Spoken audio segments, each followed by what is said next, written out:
pochissime le potenze che avete dato non si perché si sempre difeso, ripeto, la Juve avrebbe meritato ma questo è il calcio modesto che punisce quando incontra e dobbiamo sottolineare comunque il carattere poi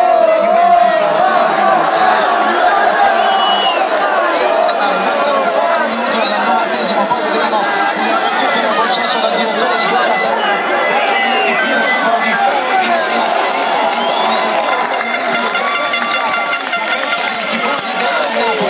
vediamo che cosa succede in questi minuti conclusivi. Pandek tiene palla, cerca di far passare secondi preziosi, la serie di finta di Pandek che poi non può dare la rimessa alla chiave, il favore della Juventus, Conte ha giocato tutte le sue carte, ha provato a mettere in campo i giocatori d'attacco, ha sostituito la Conte, ha messo dentro anche Pepe,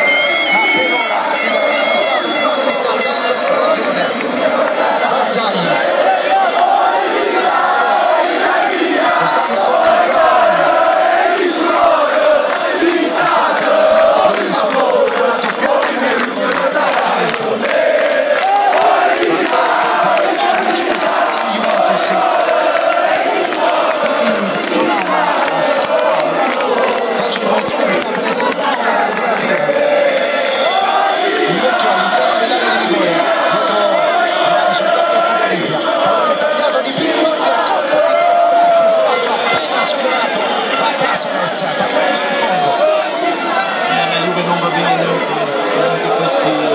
questi inserimenti di calcio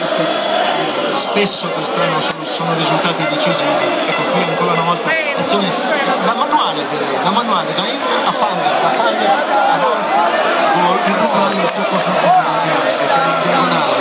Guarda che non tutti fanno gol in quel modo, lui con questa lucidità dopo 80 minuti